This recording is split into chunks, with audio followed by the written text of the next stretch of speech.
1993 में मुंबई में CM office के अंदर एक बंदा आता है और जोर जोर से चिल्लाकर कहता है कि सबको नंगा कर दूंगा, कोई भी नहीं बच पाएगा, सारा सच पब्लिक में बता दूंगा। और सीएम ऑफिस के अंदर एक भी बंदा उसको हाथ तक नहीं लगाता है। जहां पूरी दुनिया को सीएम ऑफिस के आसपास भी भटकने नहीं दिया जाता है, वहीं पर एक बंदा जो सीएम ऑफिस के अंदर जाकर सीएम को इतना कुछ कह देता है, उसको कोई छूता तक नहीं है। आखिर कौन था ये बंदा और ये किसको नंगा करने की बात कर रहा था? ऐसा कौन सा सच था जिसकी वजह से पूरा सीएम ऑफिस डरा हुआ था? तो दोस्तों, वो था मुंबई का एक एमएलए मौलाना जियाउद्दीन बुखारी, जो कि एक मुस्लिम लीग पार्टी का एमएलए था। और जिस पे ये चिल्ला रहा था वो थे महाराष्ट्र के उस वक्त के सीएम शरद पवार, क्योंकि शरद पवार ने इनसे मिलने से मना कर दिया था, इसीलिए जियाउद्दीन उनसे नाराज था और वहां पर चिल्लम चिल्ली कर रहा था। बुखारी को बहुत ही ज्यादा डीप रूटेड सपोर्ट मिलता था मुंबई अंडरवर्ल्ड की तरफ से। इनफैक्ट बुखारी एमएलए भी बासु दादा की वजह से ही बना था। बासु दादा मुंबई के उस वक्त के सबसे पहले डॉन थे, जो कि 60s के दशक में मुंबई पर कंट्रोल किया करते थे और बहुत सारी इलीगल एक्टिविटीज में भी शामिल थे। बासु दादा के मरने के बाद दाऊद जैसे लोग पिक्चर में आए और बुखारी ने अपना कॉन्टैक्ट इनसे भी बनाया। लेकिन जब मुंबई बॉम्ब ब्लास्ट का अटैक हुआ, उसके कुछ दिनों बाद ही बुखारी सीएम ऑफिस जाता है और वहां कर चिल्ला चिल्लाकर सबको यह कहता है कि सबको बता दूंगा कि उसमें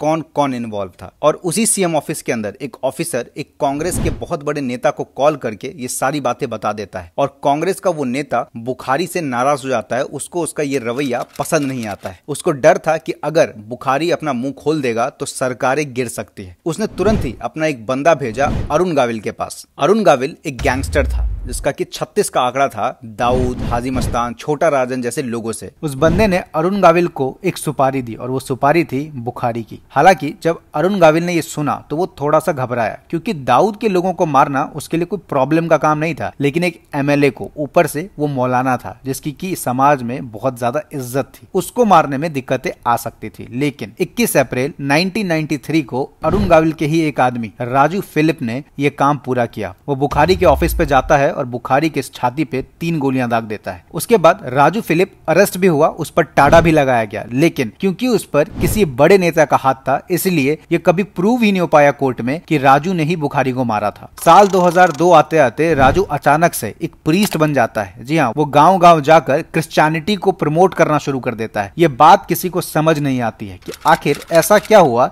जिसकी वजह से इतना वायलेंट आदमी अचानक से एक प्रीस्ट बन गया। वो नेता जिसने ये काम करवाया था वो बाद में जाकर इंडियन गवर्नमेंट में एक बड़ा मिनिस्टर बन जाता है। लेकिन बुखारी वो कौन सा सच था जो लोगों को बताना चाहता था, ये हम आपको नेक्स्ट पार्ट में बताएंगे। जल्दी हम इसका एक नेक्स्ट पार्ट लेकर आएंगे, इसलिए आप चाहें तो हमें सब्सक्राइब कर सकते हैं और बेल आइकन भी दबा सकते हैं, ताकि जब हम नेक्स्ट वीडियो अपलोड करें तो आपको उसका नोटिफिकेशन मिल जाए। Till then, thank you.